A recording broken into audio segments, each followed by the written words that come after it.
अस्सलाम वालेकुम साथियों। साथियों, बिहार चुनाव के दूसरे और अंतिम चरण का मतदान अब ख़त्म हो चुका है और अब सबकी निगाहें टिकी हैं एग्ज़िट पोल्स पर। कुछ ही देर में शाम 6:30 बजे के बाद देश की सबसे बड़ी पोलिंग एजेंसियां अपना डाटा जारी करना शुरू कर देंगी। कौन जीतेगा, एनडीए या महागठबंधन?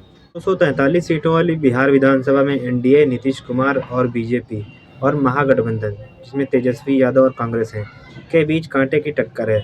यह एग्जिट पोल न केवल सरकार बनाने का शुरुआती संकेत देंगे, बल्कि यह भी बताएंगे कि क्या इस बार बिहार में सत्ता विरोधी लहर चली है या नहीं। दोस्तों, एग्जिट पोल्स में विश्वसनीयता के लिए हम कुछ सबसे बड़ी एजेंसियों के आंकड़े पर ध्यान देंगे।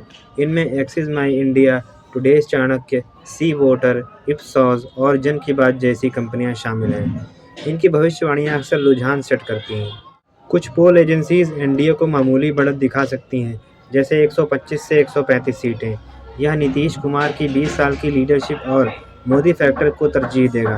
कुछ पोल एजेंसीज महागठबंधन को बहुमत की ओर दिखा सकती हैं, जैसे 130 से 140 सीटें। यह तेजस्वी यादव की युवाओं में अपील और ज़बरदस्त रैलियों का असर बताएगा। हमें यह याद रखना होगा कि 2020 में भी कई एग्जिट पोल्स गलत साबित हुए थे, इसलिए नतीजे 14 नवंबर तक हमें इंतज़ार करना होगा। तो अब बात करते हैं असदुद्दीन ओवैसी साहब की पार्टी एआईएमआईएम की। एग्जिट पोल्स में इनकी सीटों पर खास नज़र रहेगी। 2020 में एआईएमआईएम ने मुस्लिम बाहुल्य सीमांचल क्षेत्र जैसे किशनगंज, पूर्णिया, अररिया में 5 सीटें जीतकर सबको चौंका दिया था। इस बार भी उनका फोकस इसी इलाके पर रहा है, जहां उन्होंने लगभग 15 सीटों पर उम्मीदवार उतारे हैं। उनका मकसद उन कमज़ोर और वंचित समुदायों की आवाज़ बनना है, जिन्हें पारंपरिक दलों ने दशकों से नज़रअंदाज किया है।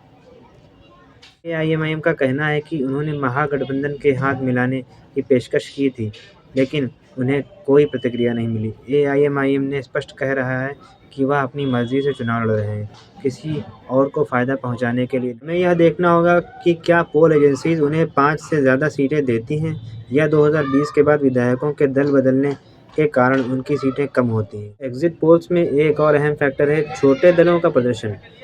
जनसुराज, प्रशांत किशोर और अन्य पार्टियां। अगर एनडीए या महागठबंधन में से किसी को भी स्पष्ट बहुमत नहीं मिलता है, तो एग्जिट पोल में इन छोटे दलों को मिली सीटें किंग मेकर की भूमिका तय करेंगी। दोस्तों, तो आज शाम का एग्जिट पोल बिहार के राजनीतिक भविष्य की पहली झलक देगा।